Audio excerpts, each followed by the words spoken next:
everybody. Thanks so much for joining us right here for The Right View. We're excited tonight because we are joined by the first female governor of New Mexico, former Governor Susana Martinez. Governor Martinez, thank you so much for being on with us. Thank you so much, Lara, for having me. It's a pleasure. Well, gosh, I mean, you obviously broke some records becoming, the first Hispanic female governor. But listen, there were so many great things I think that you did as governor, and I want to get your take because obviously this ongoing crisis at our southern border, we all see it. We are all horrified by it. But as a former governor of a border state, I'd love to get your take on things. Do you think Joe Biden actually has a plan, or is he just going to continue to do nothing to appease the radical left? Because so far, we have seen very little movement to help figure out this situation from the Biden administration or Joe Biden himself. I don't think that President Biden has a plan. I think he was speaking during his campaign about the surge that he was inviting to the border to bring in at least 2 million more illegal immigrants into the country. And so I really believe that what he was doing was a whole lot of campaigning without any plans to back it up. I was born and raised in El Paso, Texas. I lived there until I went to law school, and then I became a prosecutor for 25 years on the border. And so I dealt with, drug smuggling, human trafficking, cartels, etc. You have to have a plan. There are people crossing all along almost 2,000 miles of border. And as a border governor, I sent the National Guard down to the border to assist our Border Patrol agents, not to enforce the law, but to help them make sure that the cars are running, tires are changed, the oil is changed in the vehicles the Border Patrol is using, that the horses, that they're shoed, any kind of four-wheelers that they're using to patrol that border, that the actual National Guard helped in those ways so that we had more boots on the ground. President Trump did an amazing job. He understood the border. He understood that he had to have the courage and strength to negotiate and work with other countries so that we didn't have this continuous surge coming in to our country. I'll tell you, it is President Biden invited people from all over the world, not just Mexico, not just Central America. We have people from all over the world whose intentions we don't know. And so the harm that can be caused to our country, because we are back to catch and release, is extremely dangerous. And so I don't think he has a plan. I don't think he had a plan when he invited them. I don't think he has a plan now. I think he's sort of making it up as he goes along and trying to put Band-Aids and patching things up. But it is an extreme crisis. And if you live here on the border, you really understand it.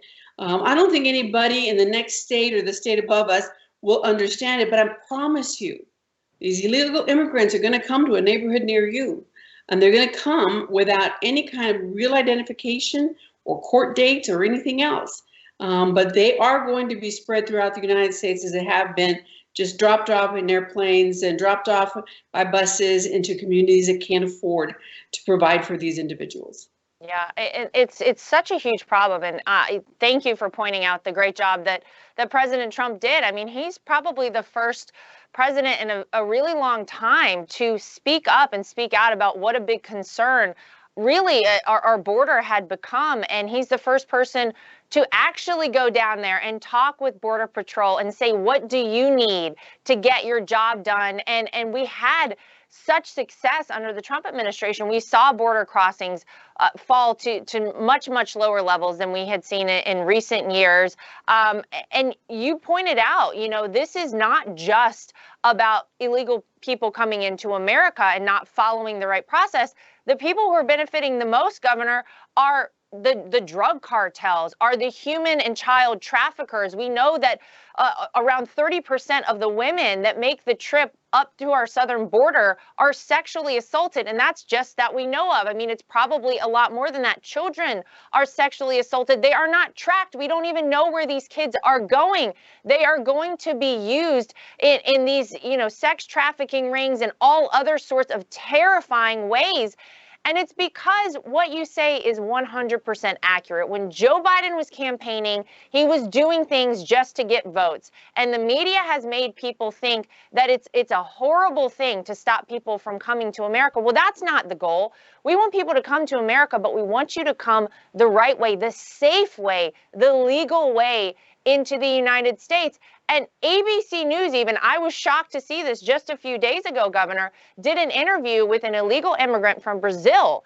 And this person was asked if they would have tried to cross the border with Donald Trump as president. The man responded, definitely not. I mean, again, shocked that ABC even reported this, but thank God they are, because more people need to hear about this. Then when pressed further, he was asked, did you come because Joe Biden was elected? And he said, basically. So I'm trying to figure out where the media is in all of this, because the media tried to portray Donald Trump as such a bad person, that his border wall and immigration policies weren't successful, that they were, so evil and all these other terrible things. The evil thing is to allow people to make this journey and put themselves in danger and put their children in danger. Where do you find the media in all of this? Because I think they bear some responsibility as well. Well, they bear the responsibility of not telling the American people the truth. Having lived on the border for 50 years, I mean, I remember the very first fence that went up. It was completely inoperable. It was a chain link fence, as though there weren't any wire cutters. I mean, it was ridiculous. I've seen fences come up in little spurts, and the lack of border patrol on the border. I've actually seen how the cartels work. We've prosecuted those cases when I was a prosecutor for 25 years, jointly with the federal government, the FBI, joint investigations in the United States Attorney's Office and the District Attorney's Office, the office that I ran for and was for 14 years, the actual district attorney. So the cartels and their organization, if anybody thinks this is just a gang, it's not. It is a very sophisticated, organized criminal enterprise.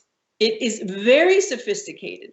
And what they do is they advertise. They keep track of everything that's happening in America. Who's running for office? Who can they, be a part of their policies to bring people over and across? They make money on every single human being. No one comes across that river free.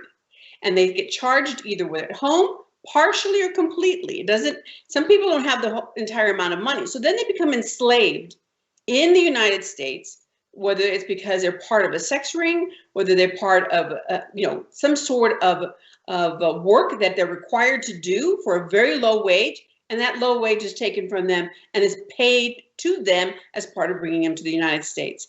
I prosecuted cases of sexual abuse. So imagine, and I have done thousands of these cases. Those little girls know what's coming when they are sent alone to come through Mexico and to the United States. When we talk about Plan B, that means it's the day after pill. If you are raped today, you take this pill and that prevents you from getting pregnant. And so if you're taking that at the age of 10, and parents and family members know that they're sending that 10-year-old little girl with a bunch of people that they don't know because they're unaccompanied, the media is at fault for not emphasizing how dangerous that is. And it may not be a single rapist. That 10-year-old can easily be gang raped by many of those cartels at every point where there's a different cartel coming up, or just where they end up maybe staying in the desert, staying for the night, trying to stay warm. It is amazing that the media is so naive that they don't think that these tragedies happen every single day. And if those kiddos can't keep up, they're left behind. No water, no food, open desert, and the carcasses are left. I mean, we've seen this, we know this. And if the media doesn't play a part of informing Americans as to why they should not be invited here, they have to be seeking asylum where they are. This was one of the big things that President Trump did. He said, you need to seek asylum from where you are and not coming into the United States and then seeking asylum. We don't know who we're giving these children to. They're supposed to be sponsors. Believe you me, the cartel has it so organized that these sponsors are part of the cartel, part of their organization, and making money when they then sell these little girls to be part of a sex ring. And every time they're raped, they're making money. I mean, it's so upsetting. It's so horrifying, to think that this is allowed to happen. And there really is one person to blame, and it's sadly the current president, Joe Biden. But you make a great point. Under Donald Trump, he had policies in place that worked with other countries, and he said you can seek asylum in the United States of America. Of course you can. But you need to be in your home country. You need to seek asylum from that home country. It helped so much to quell the number of people that were coming to our southern border. Even Mexican officials have admitted that President Trump's border policies helped them manage the migrant influx. So I'm wondering how Joe Biden defends the decisions he's made so far when experts and officials are pointing out how bad things are getting. Even his press secretary, Governor, slipped up and called this a crisis. I know they're trying to stay away from that word. I don't know what else you call this. I don't know how else you see this. This is a crisis. If we are going to allow all of these people to take this dangerous, treacherous journey from whatever their home country is all around the world up through Mexico and to our southern border, and they are just piling up there. They're at 700+% capacity in many of these locations where, these people are trying to come through. It is a crisis. And you know what? I would really like to hear at some point how Joe Biden is going to handle this, if he bears any responsibility or feels that he does. I don't know that he will actually feel the responsibility, but he should be taking responsibility. This would not have happened had he not said that he wanted people to surge the border when they were ill prepared. President Trump put a system in place that made sure that Border Patrol had all the assets that it needed, and making sure we were hiring more, making sure we had technology, making sure we were building the wall. I'm an American of Mexican descent. I understand what people want to come to America to have a better life. I get it. I spoke to so many of those people on the border when they were crossing in 2019, in 2018 as well. I talked to them and I said, why are you coming? And it is not to seek asylum. It's because they want a better life. And I get that. But we are a nation of laws. We are a country that we have to follow the laws and the proper procedures to seek asylum. We cannot bring everyone from all parts of the world just because they want to come to the United States. There are laws on the books that, I'm sorry, President Biden has totally ignored. So what is the point in having 3 branches of government when you can simply set aside the laws that are on the books, that Congress has placed on the books, and simply say, come one, come all, come to the border. I'm ill prepared, but we will do it as we go along. And when you see those photographs of those folks that are with those kind of like plastic kind of shields, they're sort of what restaurants were trying to do when it was cold outside and then they weren't allowed to do during this pandemic. And 250 people without the pandemic fit in there. They're cramming 4,000 individuals into those spaces. And we have a pandemic. And then they're not tested and they're sent on their way all throughout the country. Again, if that's not a super spreader, if that's not something we should be really concerned about in our little communities where we're doing better and better and opening our doors and businesses, etc., we really need to start putting the pressure on the media to tell the American people the truth. President Biden made an enormous error, and it was one that he could have avoided. He could have built on everything that President Trump had already put in place and build on it and continue to maintain our national security, our homeland security, and maintain our borders as a nation. Yeah, you know what? I think it's so sad to think about the fact that you're right. Look, people want to come to America because we are such a great country. We do have opportunities unlike anywhere else in the world. And of course, we all can feel like we want people to come here, start a better life, have that better life. The reality is, if you have an open border, it is only a matter of time until we turn into a country where nobody wants to live. We can't sustain it. You cannot sustain people flowing unchecked into your country. It drives wages down. It's horrible for the working class in America.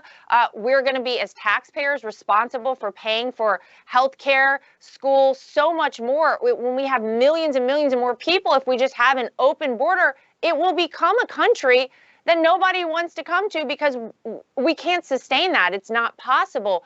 We want people, of course, to achieve the American dream, and that's such a big part of who we are as Americans. We want all the folks that immigrate here legally to America to have success and to have the American dream. But again, you're right. We have laws in this country. They are written for a reason, and they have to be followed. And I want to give you credit, because all the way back in 2011, less than a month as governor, you went out of your way to sign an executive order rescinding sanctuary status for illegal immigrants who commit crimes in New Mexico. And you also succeeded in stopping the practice of giving driver's licenses to illegal immigrants in your state. I'm still a little kind of shocked that that happens, that as someone who is here illegally in America, we are giving driver's licenses to folks that shouldn't even be here. I live in New York State, so you know we're just like a socialist-run state at this point, and that's not surprising that this sort of thing is happening. But I really want to hear from you about those policies, because they really did help to protect New Mexico as a whole, and maybe you could expand on your decisions to do those things. Absolutely. You know, having been a prosecutor, I knew that there were people who were getting a driver's license that looked just like mine. And the reason was my predecessor passed a law that made it legal for an illegal immigrant to get a driver's license that looked just like mine, and I'm an American citizen. And that made it a magnet. A very dangerous policy was put in place, a very dangerous law. And that made New Mexico a magnet for people to come and get that driver's license. That gave them access to any federal facility, gave it as an official ID to get onto airplanes, etc. And then they would go to another state if they cared to. Let's say they would go to Colorado, Arizona, Mississippi, wherever they wanted, show their driver's license, which looked like an official, legitimate ID, and say, I now live in Mississippi, I'd like to change it, my ID to Mississippi. And Mississippi never intended for that to happen. And so that dangerous law started to bring so many people to New Mexico. And it was my job to make sure to keep New Mexicans safe. Over 70% of New Mexicans wanted that law repealed. And so I did. I repealed the law. It took a lot of fighting. They thought I would give up after year 2 of making, fighting to get that repealed. It took me 5 years, but we did it because it was what the New Mexican people wanted us to do. Sanctuary cities, I signed into an executive order and got rid of sanctuary cities because I said, if you don't work with the Border Patrol or ICE, when you arrest someone who has raped someone, killed someone, who has robbed someone with a firearm and taken the money at the cash register, any of those crimes, people are arrested and are illegally here. It was practice for me as the district attorney to immediately notify the Border Patrol so that there would be a Border Patrol hold on that individual to determine at a later time what would happen to that individual after I was done prosecuting that individual.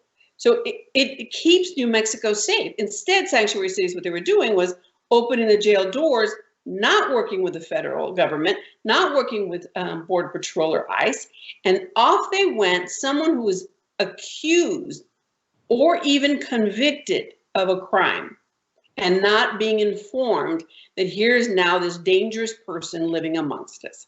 And so I fought hard for that, made sure that the state police was notifying anyone who was being released from a jail, and also our prisons, when they were convicted, served their time, that they were notified so they could be deported back to their countries, because we do not want to welcome anyone in this country whose intention is to commit crimes against the people that live in our country and keeping them safe. Amen to that. You would think that that would be just a common sense thing, that we would not want folks who are committing crimes and are not U.S. citizens out of here. We want to get them out. We do not want that in America. But it does beg the question, Governor, why wouldn't Joe Biden then, as president of the United States, tasked with taking care of, making sure we're safe as Americans, making sure that we all have a right to all of our freedoms, et cetera, why wouldn't then President Joe Biden take similar common sense actions like yours and like you did in New Mexico and like President Trump's border policies? You would think if he cared about Americans and wanted to keep us all safe, these are policies that would really help with that. President Biden just doesn't have the courage to push back against the far left. It takes courage and it takes time. I mean, it takes your commitment to make sure that you're doing your job as you promised it. The problem is a lot of times President Biden, when he was running for office, didn't tell us what his plans were, didn't tell us what his policies were going to be. And so we were in the dark. And so then all of a sudden, when he gets elected, many things come to light. And things that maybe many Americans would not have voted for him. Instead, we would still have President Trump in office. And so he has, really been allowed to be managed by the far left, who opened our jails as soon as COVID started to hit, opened our prisons, releasing people without bail, releasing people without any kind of monitoring. It is a policy or a way of making sure that these folks are out and about and not being held accountable for what they're, it goes along with the defund the police. It goes along with all these crazy, nonsensical things. But yet he's being managed or just doesn't have it in him to do the fight, to have the courage to do the tough things that are necessary as a leader of the world, certainly of this country, as President Trump did. Yeah, well, look, I think that New Mexicans were so lucky to have you as governor. I'm sure, it's a safer state and a common sense state now, thanks to so many of the policies that you enacted and things that you did as governor. And I want to say thank you for coming on the show today. We need more people to speak up and talk about their experiences on the border, things that worked, because obviously what we see happening on our southern border right now, under the leadership, if you can call it that, of Joe Biden, is not working. It's not working for Americans. It's not working for people trying to come to our country. So something has to change. We have to fix this problem. So former governor of New Mexico, Susana Martinez, thank you so much for joining us today. We hope that you'll come back soon and talk with us. Thank you, Laura. Many blessings to you. All right. And thank you to everybody at home for tuning in. We will see you back here next time for more of The Right View.